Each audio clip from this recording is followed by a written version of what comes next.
নমস্কার বন্ধুরা, SB academic সেন্টারের প্রত্যেকটা ছাত্রছাত্রীকে স্বাগত। দেখতে পাচ্ছ আজকে আমি উচ্চ মাধ্যমিক 2026 সালের চতুর্থ সেমিস্টারের ম্যাথমেটিক্স প্রশ্নপত্র তোমাদের সামনে আমি তুলে ধরেছি।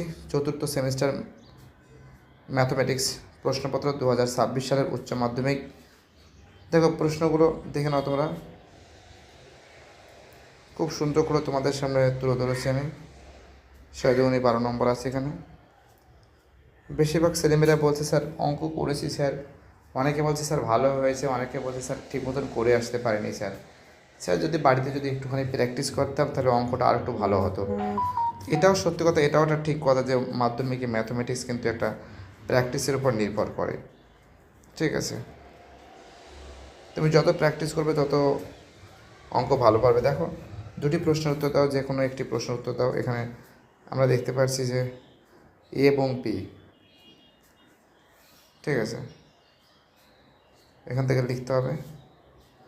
এবং দেখো 5 দাগের যে প্রশ্ন আছে এখান থেকে দুটো প্রশ্ন দিয়েছে, একটা প্রশ্ন লিখতে হবে। 6 দাগের প্রশ্নটাও দেখে নাও, 6 দাগ থেকে দুটো প্রশ্ন দিয়েছে, যে কোনো একটা প্রশ্ন লিখতে হবে।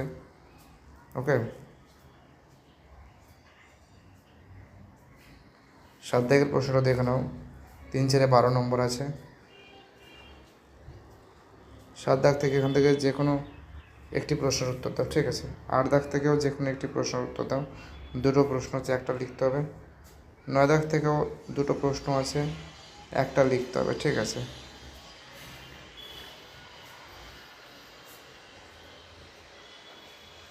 দেশের প্রশ্নটাও দেখে নাও তোমরা, দুটি প্রশ্ন আছে, এর ভিতর থেকে একটা প্রশ্ন লিখতে হবে।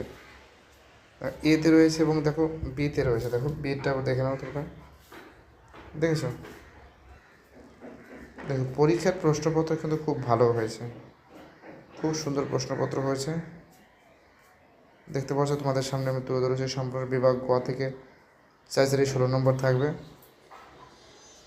ঠিক আছে। দেখো দেখতে পাচ্ছ সম্পূর্ণরূপে তুলে ধরেছি তোমাদের সামনে। ওকে,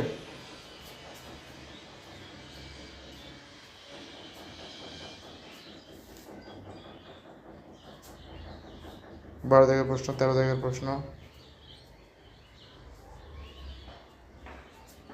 আরেকবার দেখে নাও। ভিডিওটি দেখার জন্য সবাইকে অসংখ্য ধন্যবাদ জানাই। বাই, টাটা, সবাই ভালো থাকবে।